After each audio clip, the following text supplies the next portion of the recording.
നമ്മുടെ Sunday school പ്രായത്തിൽ നമ്മൾ ഏറ്റവും ആദ്യ കാലങ്ങളിൽ പഠിച്ച ഏതെങ്കിലും ഒരു വാക്യം അനുസരണവുമായി ബന്ധപ്പെട്ടത്. The Bible words which you learned from the childhood regarding obedience. Obey your parents. Then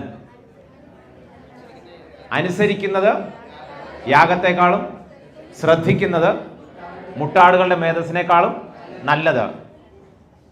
obedience is better than sacrifice. ഈ അനുസരണം എന്നുള്ള വാക്ക് നമ്മൾ സ്ഥിരം കേൾക്കുന്ന വാക്കാണ്. ഒബീഡിയൻസ് എന്ന് പറയുന്നത് നമ്മൾ സ്ഥിരം കേൾക്കുന്ന വാക്കാണ്. അപ്പോൾ അതുകൊണ്ട് തന്നെ ഈ അനുസരണം എന്നുള്ള വാക്കിൻ്റെ അതിൻ്റെ ശരിയായിട്ടുള്ള അർത്ഥം പലപ്പോഴും നമുക്ക് മറന്നു പോകുന്നത് കൊണ്ട് അനുസരണത്തിൻ്റെ ഓപ്പോസിറ്റ് എന്താണ്? ഒബീഡിയൻസിൻ്റെ ഓപ്പോസിറ്റ് എന്താണ്? ഡിസൊബീഡിയൻസ്. അനുസരണക്കേട് കാണിക്കാനുള്ള സാധ്യത വളരെ കൂടുതലാണ്.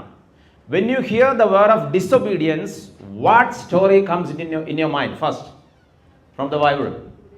അനുസരണക്കേടെന്ന് പറയുമ്പോൾ ആദ്യം നമ്മുടെ മനസ്സിൽ വരുന്നത് ബൈബിളിലെ ഏത് സംഭവമാണ്? മുടിയനായ പുത്രൻ. വേറെ ആദവും ഹവ്വയും.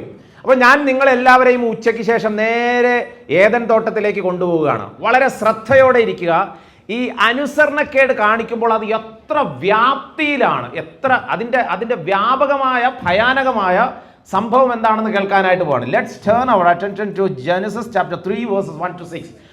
ഉൽപ്പത്തി പുസ്തകം 3-ാമത്തെ അധ്യായത്തിൻ്റെ 1 മുതൽ 6 വരെയുള്ള വാക്യങ്ങൾ നമ്മൾ വായിക്കാനായിട്ട് പോവുകയാണ്. ആരെങ്കിലും ഒരാളൊന്ന് ഉച്ചത്തിൽ വായിച്ചോ. ആ ആ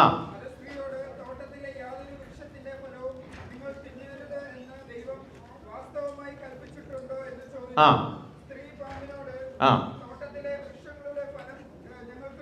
ആ ആ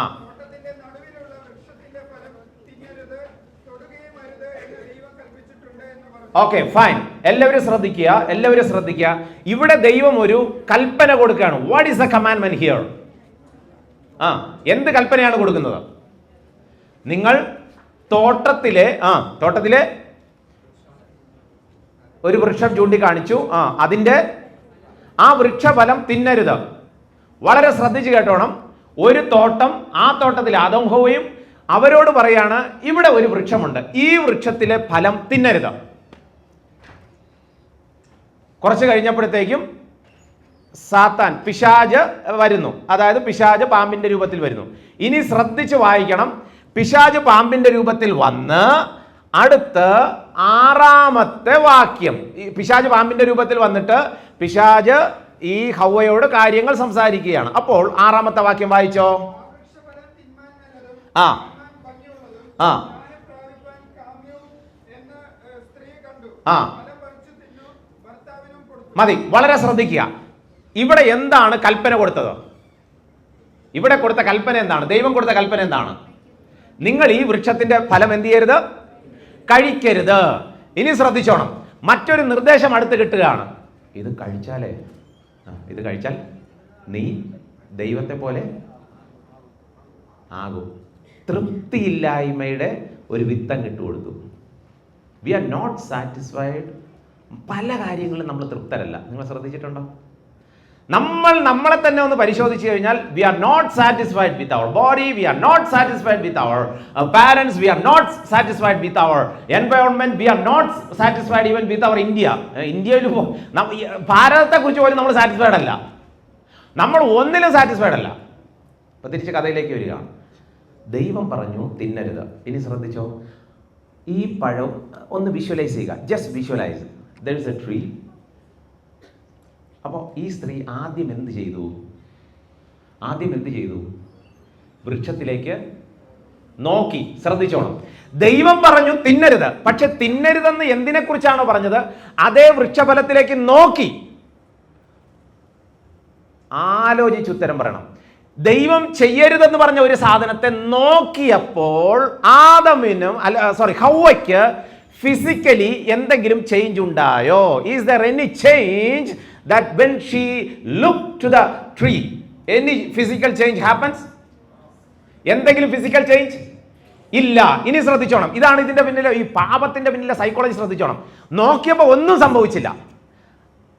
ഉടനെ നമ്മുടെ ബ്രെയിൻ അടുത്ത് എന്തോ നമ്മോട് പറയും, കമോൺ, എടാ നോക്കിയിട്ടൊന്നും പറ്റിയില്ല, നോക്കിയിട്ട് വല്ലതും പറ്റിയില്ല. അടുത്ത സ്റ്റെപ്പിലോട്ട് പോവാണ്. ആ വൃക്ഷത്തിന്റെ അടുക്കലേക്ക് ഒന്നാമത്തെ സ്റ്റെപ്പ് വെച്ചു, രണ്ടാമത്തെ സ്റ്റെപ്പ് വെച്ചു, പതുക്കെ അതിന്റെ അടുക്കലേക്ക് നടന്നുപോയി.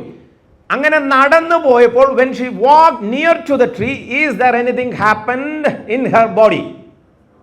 എന്തെങ്കിലും സംഭവിച്ചോ? ഇല്ല. അപ്പൊ ദൈവം പറഞ്ഞ കാര്യത്തെ നോക്കി, ഒന്നും സംഭവിച്ചില്ല, പുറമെ ഒരു കുഴപ്പമില്ല. ഉടനെ നമ്മുടെ ബ്രെയിൻ നമ്മുടെ തന്നെ പറയും, അപ്പൊ പിന്നെ അടുത്ത് പോയാലും ഒന്നും സംഭവിക്കത്തില്ല. അതാണ് ഇതിന്റെ ഈ പാപം ചെയ്യാനുള്ള ഒരു മോട്ടിവേഷൻ ഉണ്ട്, നമ്മൾ അറിയാതെ സംഭവിക്കുന്ന.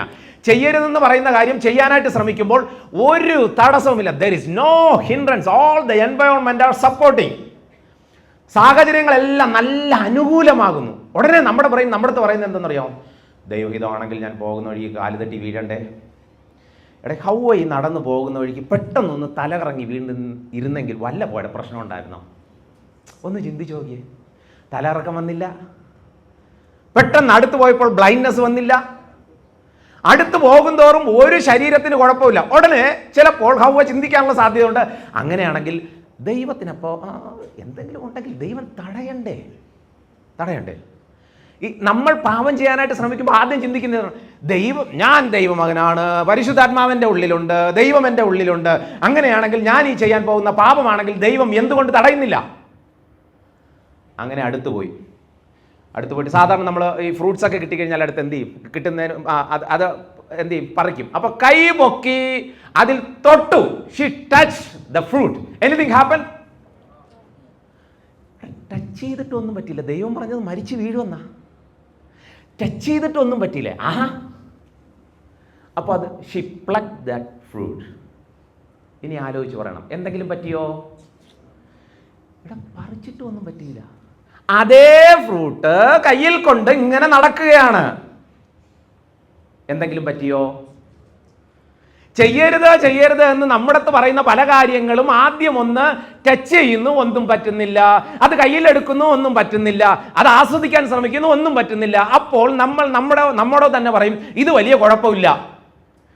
പുള്ളിക്കാരി സാധാരണ നമ്മൾ ഫ്രൂട്ട്സ് കിട്ടിയാൽ കയ്യിൽ കിട്ടിയ അടുത്ത് എന്ത് ചെയ്യും? തിന്നുന്നതിന് മുമ്പ് നമ്മുടെ മനുഷ്യ സഹജമായ ഒരു കാര്യമുണ്ട്, എന്ത് ചെയ്യും? സ്മെല്ല് ചെയ്യും. സ്മെല്ല് ചെയ്തപ്പോഴെങ്കിലും ഷീ കുഡ് ബി കൊളാപ്സ്. അവൾ വന്ന് വീഴണമായിരുന്നു, വീണില്ല. സ്മെല്ല് ചെയ്തപ്പോൾ തള്ളേ കൊള്ളാം. തിരുവനന്തപുരംകാരാണെങ്കിൽ അങ്ങനെ പറഞ്ഞില്ല, തള്ളേ കൊള്ളാമെന്നോ, സൂപ്പർ, കുഴപ്പമില്ല. എന്നിട്ട് വായുടെ അടുത്തോട്ട് കൊണ്ടുവന്നു. അപ്പോഴെന്തെങ്കിലും സ്ട്രോക്കോ വല്ലതും വന്നോ? ഹാർട്ട് അറ്റാക്ക് വല്ലതും വന്നോ? എന്തെങ്കിലും വരേണ്ടതല്ലേ? വന്നില്ല.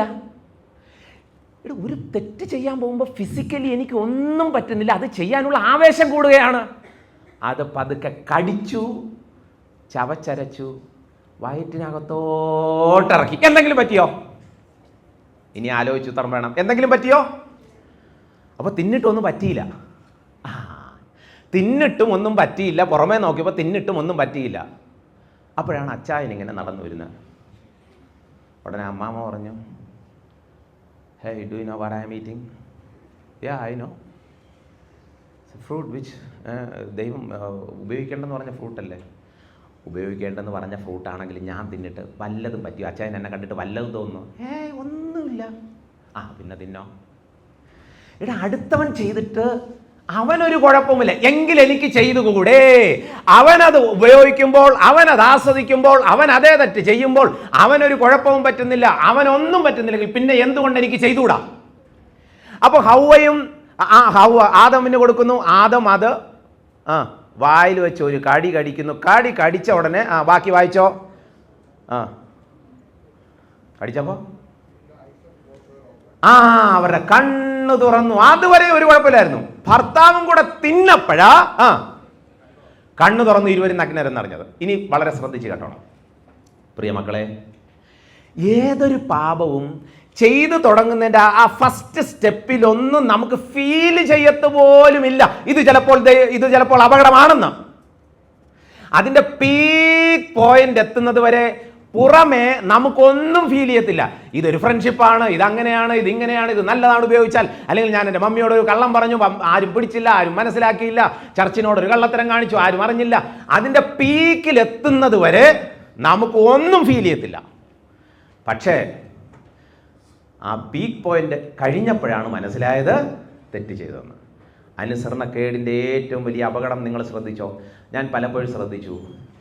ഈ ആദം ഹവ്വ ഇത് പറിച്ച് തിന്നിട്ട് ഇവരൊരു മൃഗത്തെ പോലും ഉപദ്രവിച്ചില്ല. ഉപദ്രവിച്ചോ? ഇല്ല. ഇവരാർക്കെങ്കിലും ശല്യം ഉണ്ടാക്കിയോ? ഒരു പഴം പറിച്ച് തിന്നതിന് ദൈവം ഇങ്ങനെ ശിക്ഷ കൊടുക്കേണ്ട ആവശ്യമുണ്ടോ? ഒന്ന് ആലോചിച്ച് നോക്കിയേ. ഇത്രയും മനോഹരമായ തോട്ടം, നിത്യജീവൻ പോലും നഷ്ടമായി. ഒരു പഴം, ജസ്റ്റ് എ ഫ്രൂട്ട്, ഒരു പഴം പറിച്ച് തിന്നതിന് ഇത്രയും വലിയ ശിക്ഷ കൊടുക്കേണ്ട ആവശ്യമുണ്ടോ? പിന്നെ എനിക്ക് മനസ്സിലായത്, ദൈവം ആകെ ഒറ്റ കൽപ്പനയെ കൊടുത്തുള്ളൂ. ആ കൽപ്പനയെ ലംഘിച്ചത്. ഒരു കൽപ്പനയെ കൊടുത്തുള്ളൂ, അത് ലംഘിച്ചപ്പോൾ ശിക്ഷ കിട്ടി. ജീവിതത്തിൽ ഒരിക്കൽ പോലും ഇവർക്ക് ഇനി അവിടെ തിരിച്ചു കയറാൻ പറ്റത്തില്ല. ഒരു പഴം പറിച്ചു തിന്നതേ ഉള്ളൂ, പക്ഷേ ഇനി ഒരിക്കലും തിരിച്ചു കിട്ടാത്ത വലിയ അപകടത്തിലേക്ക് പോയി. നമ്മൾ കാണിക്കുന്ന ചില അനുസരണക്കേടുകൾ ചിലപ്പോൾ ചെറുതെന്ന് തോന്നിയേക്കാം, പക്ഷേ അത് നമ്മളെ കൊണ്ടെത്തിക്കാൻ പോകുന്നത് ഒരിക്കലും ചിലപ്പോൾ മടങ്ങി വരാൻ പോലും സാധിക്കാത്ത വലിയ അപകടത്തിലേക്കായിരിക്കാം. ഏദൻ തോട്ടത്തിൽ നിന്ന് നമ്മൾ പഠിക്കുന്ന ഒരു പാഠം അതാണ്. അടുത്ത രണ്ടാമത്തെ അനുസരണക്കേടിലേക്ക് ഞാൻ നിങ്ങളെ പെട്ടെന്ന് കൊണ്ടുപോകാനായിട്ട് ആഗ്രഹിക്കുകയാണ്. വേദപുസ്തകത്തിൽ മറ്റൊരു അനുസരണക്കേട് നമുക്ക് കാണാം. ഉൽപ്പത്തി പുസ്തകം 16-ാമത്തെ അധ്യായത്തിന്റെ 2-ാം വാക്യം, ജെനസിസ് ചാപ്റ്റർ 16 വേഴ്സ് 2. അവിടെ അബ്രഹാമും സാറയും നല്ല സന്തോഷത്തോടെ കുടുംബജീവിതം നയിക്കുന്നു. അങ്ങനെ കുടുംബജീവിതം നയിച്ചു വന്നപ്പോൾ ഈ അമ്മാമയ്ക്കൊരു ചിന്ത വന്നു, കുടുംബത്തിന് വ്യാപ്തി ഉണ്ടാക്കണം, കുടുംബത്തിന്റെ അംഗങ്ങളെ വലുതാക്കണം. അപ്പോൾ ഈ അമ്മാമ എന്ത് ചെയ്തു? അച്ചായനോട് ഒരു കാര്യം പറഞ്ഞു. വായിച്ച ഉൽപ്പത്തി പുസ്തകം 16:2, ജെനസിസ് ചാപ്റ്റർ 16 വേഴ്സ് 2. അബ്രഹാമിനോട്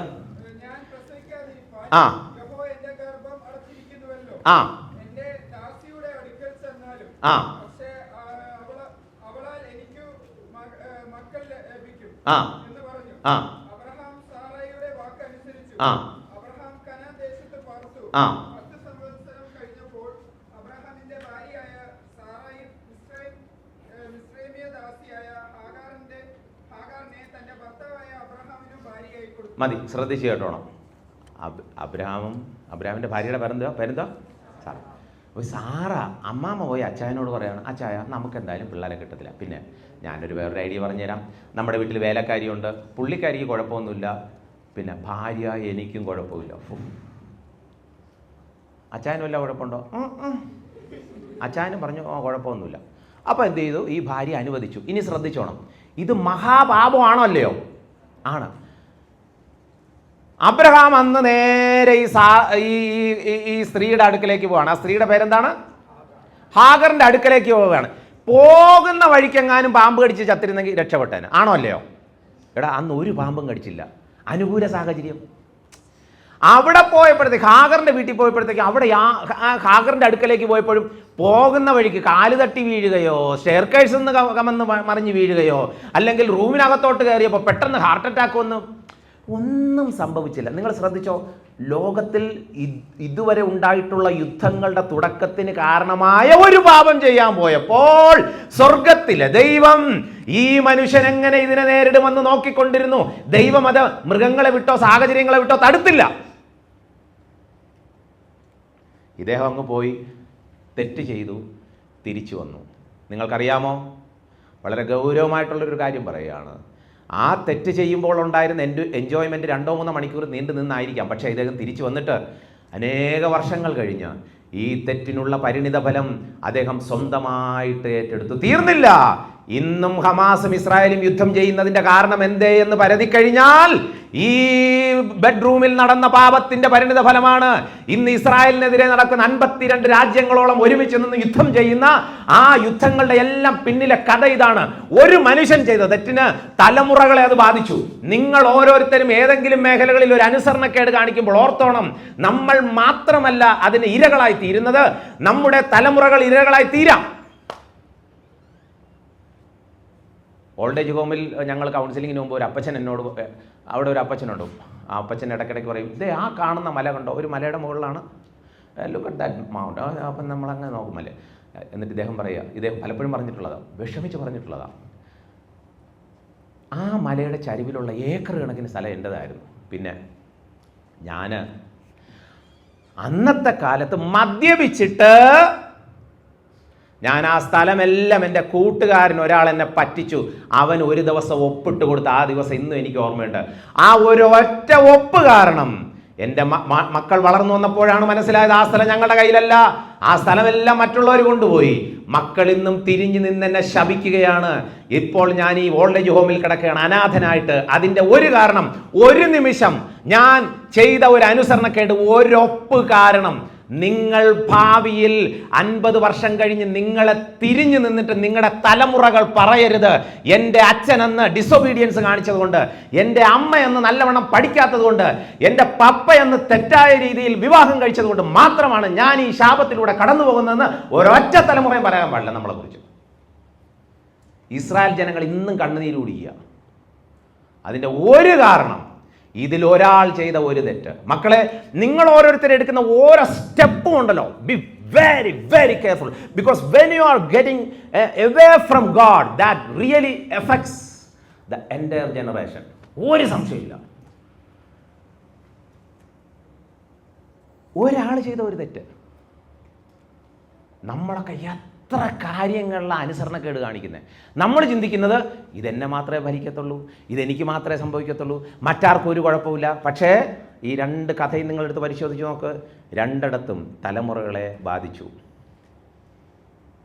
നമ്മൾ തന്നെ പലപ്പോഴും പറഞ്ഞിട്ടില്ലേ, എൻ്റെ പപ്പ ഇങ്ങനെ ചെയ്തിരുന്നെങ്കിൽ, എൻ്റെ മമ്മി ഇങ്ങനെ ചെയ്തിരുന്നെങ്കിൽ ഞാൻ അല്പം കൂടെ സന്തോഷത്തോടെ ഈ ഭൂമിയിൽ ജീവിച്ചേനെന്ന്. Why you are struggling?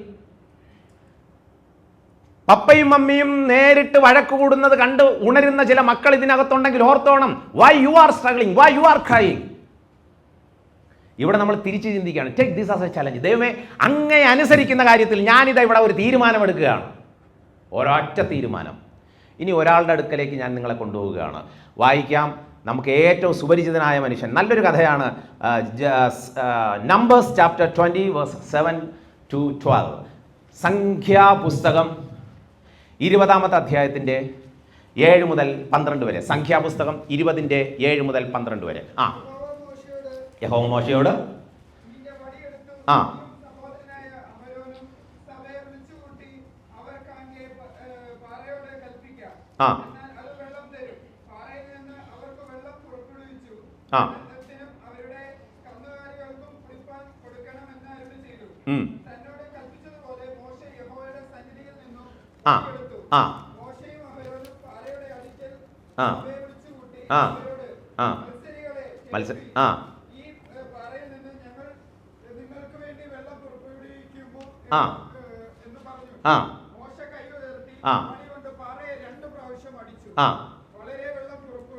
മതി, ജനമെല്ലാം കൂടി സന്തോഷം. ഓക്കെ, ശ്രദ്ധിച്ച് കേട്ടോണം. ദൈവം മോശയോട് എന്തോ പറഞ്ഞു? What God said to Moses, you just go and tell that let the water comes.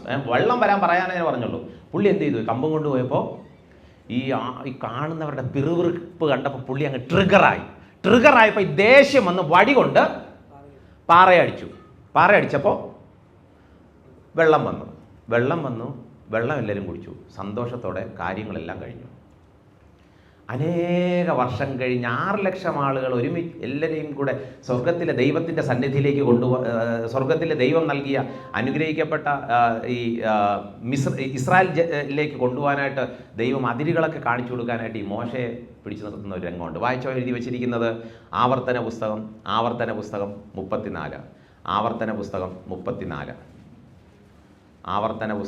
34. Deuteronomy chapter 34 verses 1 to 4.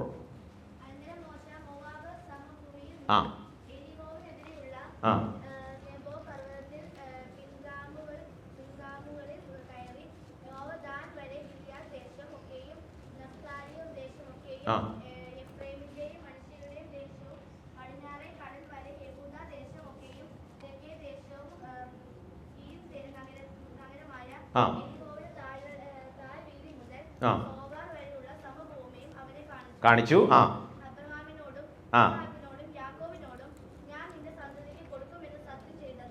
ആ കാണിച്ചു തന്നു, എന്നാൽ നീ എവിടേക്ക് കടന്നു പോകത്തില്ല. വളരെ ശ്രദ്ധിച്ചോണം, വളരെ ശ്രദ്ധിച്ചോണം. ഒരു പ്രധാനപ്പെട്ട കാര്യം, ദൈവം പറഞ്ഞു നീ പോകുക, നീ ആ പാറമേലടിക്കുക, പാറയോട് കൽപ്പിക്കുക, പാറ വെള്ളം തരും. അങ്ങനെ ഇദ്ദേഹം പോയി പാറ അടിച്ചു, വെള്ളം വന്നു. അനേക വർഷങ്ങൾക്ക് ശേഷം മോശയെടുത്ത് ദൈവം പറയാം, മോശെ നീ ഈ 6 ലക്ഷം ആളുകളെ കൊണ്ടുവന്നില്ലേ, അവർക്ക് ഞാൻ കൊടുക്കാമെന്ന് പറഞ്ഞ ദേശം കാണിക്കാൻ പോവാണ്. ദേ ആ അതിര് കണ്ടോ, ഈ അതിര് കണ്ടോ, ഈ അതിര് കണ്ടോ. ഇദ്ദേഹത്തിന് ഭയങ്കര സന്തോഷമായി. ഇത്രയും നാളും ഞാൻ ലീഡറായി നടന്നിട്ട് ഇവിടെ ഇതാ ഈ ജനത്തെ കൊണ്ടുവന്ന് അവസാനം ഞാൻ എത്തിക്കാനായിട്ട് പോകുകയാണ് ഈ കാനാൻ ദേശത്തിലേക്ക്. ഇതെല്ലാം കഴിഞ്ഞ് അവസാനം മോശയെടുത്ത് ഒരു കാര്യം കൂടെ പറഞ്ഞു, പിന്നെ നീ അവിടെ കയറത്തില്ല. അതിൻ്റെ സീരിയസ്നെസ് മനസ്സിലായോ? ഇദ്ദേഹം വടിയെടുത്ത് പാറയെ അടിച്ചു. വടി പൊട്ടിയോ? വടി പൊട്ടിയോ? ഇല്ല. ഈ പാറ എന്തെങ്കിലും പരാതി പറഞ്ഞു, എൻ്റെ അടുത്ത് പറയാൻ പറഞ്ഞ പഠിച്ചു, എന്നെ വേദനിച്ചു. പാറ വല്ല പരാതിയും പറഞ്ഞോ ദൈവത്തോട്? കുടിച്ച വെള്ളം കുടിച്ചാരെങ്കിലും ഉടനെ തന്നെ മരിച്ചു വീഴുകയോ വല്ലതും ചെയ്തോ? ഇല്ല. ആർക്കും ഉപദ്രവം ഇല്ലാത്ത ഒരു കോപമോ പുറത്തു വന്നത്. ആരെ ഉപദ്രവിക്കാത്ത കോപം. ചിലപ്പോഴൊക്കെ നമുക്ക് അങ്ങനെ വരും. ആരെ ഉപദ്രവിക്കാത്ത ചില കോപം, ആരെ ഉപദ്രവിക്കാത്ത ചില വാക്കുകൾ, ആരെ ഉപദ്രവിക്കാത്ത ചില ബന്ധങ്ങൾ, ആർക്കും ഒരു ശല്യവുമില്ലാത്ത രീതിയിൽ ചില അനുസരണക്കേടുകൾ, ആരെ ഉപദ്രവിക്കാത്ത രീതിയിൽ രാത്രി നോക്കിക്കൊണ്ടിരിക്കുന്ന ചില കാര്യങ്ങൾ, ആർക്കും ഉപദ്രവമില്ലാത്ത രീതിയിൽ ചില അനുസരണക്കേടുകൾ കാണിക്കുമ്പോൾ നമ്മൾ ചിന്തിക്കുന്നത് കുഴപ്പമൊന്നുമില്ല. പക്ഷേ ദൈവം പറഞ്ഞു നീ അവിടെ കയറത്തില്ല. മോശ ദേശത്ത് കയറാത്തതിന് മറ്റു പല കാരണങ്ങൾ കൂടെ ഉണ്ട്. പക്ഷെ ഞാൻ എൻ്റെ പരിമിതമായ അറിവുകൊണ്ട് ഞാനിങ്ങനെ ചിന്തിക്കുകയാണ്, മോശേ നിന്നോട് ഞാൻ പറഞ്ഞത് ഇതാണ്, പക്ഷെ നീ ചെയ്തത് മറ്റൊന്നാണ്. ഇതിൻ്റെ ഗൗരവം അറിയണമെങ്കിൽ ഒരു ചെറിയൊരു കഥ പറയാം. ഒരാൾ ഇവിടെ നിന്ന് ഗൾഫിലേക്ക് പോയി 25 വർഷം കഴിഞ്ഞ് വീട്ടിലേക്ക് വരികയാണ്. 25 വർഷത്തിന് ശേഷം വീട്ടിലേക്ക് വരുമ്പോൾ അവിടെ വെച്ച് സമ്പാദിച്ച പണം കൊണ്ട് ഇവിടെ ഒരു വീടുണ്ടാക്കി. അദ്ദേഹം ആ വീടിൻ്റെ കയറി താമസത്തിന് വരികയാണ്. നാളെയാണെന്നങ്ങ് ചിന്തിച്ചോ, ഉദാഹരണം നാളെയാണെന്നങ്ങ് ചിന്തിച്ചോ. ഇന്ന് എയർപോർട്ടിൽ വന്നിറങ്ങി വീട്ടിലോട്ട് പോകുന്ന വഴിക്ക് പെട്ടെന്നൊരു നെഞ്ചുവേദന, നേരെ ആശുപത്രി കൊണ്ടുപോയപ്പോഴത്തേക്കും ആൾ മരിച്ചു പോയെന്നങ്ങ് ചിന്തിച്ചോ. ഇതൊന്നും അറിയാതെ നമ്മൾ പിറ്റേ ദിവസം ഈ വീട് കയറി താമസത്തിന് പോയപ്പോൾ ആളുകളെല്ലാം ഇങ്ങനെ മൂകരായിട്ട് ദുഃഖിച്ചിരിക്കുക. അപ്പോൾ നമ്മൾ എന്തോ പറ്റി? ഉടമസ്ഥൻ ഇന്നലെ വരുന്ന വഴിക്ക് ഹാർട്ട് അറ്റാക്ക് വന്ന് മരിച്ചുപോയി. ഉടനെ നമ്മളടുത്ത് ന്യായമായിട്ട് പറയുന്ന ഒരു കാര്യമുണ്ട്, എന്നാലും ബാക്കി പറ. എന്നാലും അദ്ദേഹം ഇത്രയും വർഷം ഉണ്ടാക്കിയ ആ വീട് ഒന്ന് കാണാൻ പോലും പറ്റിയില്ലല്ലോ. മക്കളെ, നിങ്ങളുടെ കയ്യെത്തുന്ന ദൂരത്ത് വരുന്ന ചില അനുഗ്രഹങ്ങളുണ്ട്. അതായത് നിങ്ങൾ അല്പം കൂടെ ഒന്ന് ശ്രമിച്ചാൽ കിട്ടും, കയ്യെത്തുന്ന ദൂരത്ത്. പക്ഷെ അതൊക്കെ നഷ്ടമായി പോയതിൻ്റെ കാരണം ചിലപ്പോൾ ഒരു നിമിഷത്തെ പപ്പയോടുള്ള അനുസരണക്കേട്, മമ്മിയോടുള്ള അനുസരണക്കേട്, ദൈവത്തോടുള്ള അനുസരണക്കേട്, സഭയോടുള്ള അനുസരണക്കേട്, ഒരു നിമിഷം നമ്മൾ ചെയ്ത ഏതോ ഒരു തെറ്റ് സ്വർഗത്തിൽ പോയി നമ്മൾ തിരിഞ്ഞു നിന്ന് നോക്കിയിട്ട് ദുഃഖിക്കേണ്ടി വരരുത്. ഈ ക്യാമ്പിൻ്റെ ആദ്യം മുതൽ ഇതുവരെയും നമ്മൾ കേട്ടുകൊണ്ടിരുന്ന ഇതാണ്. അനേക അനുസരണത്തിൻ്റെ പാഠങ്ങൾ നമ്മൾ കേട്ടു, അല്ലേ? നമ്മൾ ഒരാൾ കാരണം നമ്മൾ വിചാരിക്കും ഇത് ഭാവി ഒന്നും ബാധിക്കാൻ പോകുന്നില്ലെന്ന്. പക്ഷേ ഭാവിയെ ഇത് ബാധിക്കും. നമ്മുടെ ഒരു അനുസരണക്കേട് ഭാവിയെ ബാധിക്കും. നിങ്ങളിപ്പോൾ എത്ര ആത്മീകരായിരിക്കുന്നോ അതിൻ്റെ ആ ആത്മീയതയുടെ ആകെത്തുകയെന്ന് ചോദിച്ചു കഴിഞ്ഞാൽ നിങ്ങൾ എത്രത്തോളം അനുസരിച്ചോ അതിൻ്റെ ആകെത്തുകയാണ് ഇപ്പോഴത്തെ നിങ്ങളുടെ ആത്മീയത. നിങ്ങൾ നിങ്ങളുടെ കഴിഞ്ഞ നാളുകളിൽ എത്രത്തോളം ദൈവത്തെ അനുസരിച്ചു അതിൻ്റെ ആകെത്തുകയാണ് ഇപ്പോൾ നിങ്ങൾ എത്രത്തോളം ആത്മീകരായിരിക്കുന്നു എന്നുള്ളത്. നമ്മളെ തന്നെ ഈ സ്കെയിലിൻ്റെ മുമ്പിൽ വെച്ചൊന്ന് നോക്കണം. ദൈവമേ, എത്രയോ വട്ടം ഞാൻ അനുസരണക്കേട് കാണിച്ചിട്ടുണ്ടോ? എത്രയോ വട്ടം ഞാൻ അനുസരണക്കേട് കാണിച്ചിട്ടുണ്ടോ? അപ്പോൾ നമുക്ക് നമ്മെ തന്നെ ഒന്ന് വിനയപ്പെടുത്താം. Let's close our eyes. ഒരു നിമിഷം വളരെ വളരെ പ്രധാനപ്പെട്ട 3 ചെറിയ സംഭവ കഥകളിലൂടെ നാം പോവുകയായിരുന്നു. ആദം ഹവ്വയും ചെയ്ത ഒരു തെറ്റ് അവരുടെ ജീവിതത്തെ മുഴുവൻ ബാധിച്ചു. മോശ ചെയ്ത ഒരു തെറ്റ് അവരുടെ ജീവിതത്തെ മുഴുവൻ ബാധിച്ചു. അബ്രഹാം ചെയ്ത ഒരു തെറ്റ് അവരുടെ ജീവിതത്തെ മുഴുവൻ ബാധിച്ചു. അനുസരിക്കുന്നത് യാഗത്തെക്കാളും ശ്രദ്ധിക്കുന്നത് മുട്ടാടുകളുടെ മേധസ്സിനേക്കാളും നല്ലത്. ലെറ്റ്സ് പ്രേ. സ്വർഗീയ പിതാവേ, എത്രയോ വട്ടം അനുസരണക്കേട് ഇത്രയും ഭയാനകമായ പ്രശ്നമുണ്ടാക്കുമെന്നറിയാതെ ഞങ്ങളുടെ ഇഷ്ടത്തിന് പലപ്പോഴും അനുസരണക്കേട് കാണിച്ചിട്ടുണ്ട്. ഞങ്ങളോട് ക്ഷമിക്കണമേ. വരും ദിവസങ്ങളിലേറെ വിശ്വസ്തരായിരിക്കാൻ സഹായിക്കണം. ഈ ക്യാമ്പ് അതുമൂലം ഞങ്ങളെ അതിലേക്ക് നയിക്കപ്പെടുന്നതായിരിക്കാൻ സഹായിക്കണമേ. പ്രാർത്ഥന കേൾക്കുന്നതിനായിട്ട് നന്ദി. യേശു കർത്താവിൻ്റെ നാമത്തിൽ തന്നെ ആമേൻ. Thank you.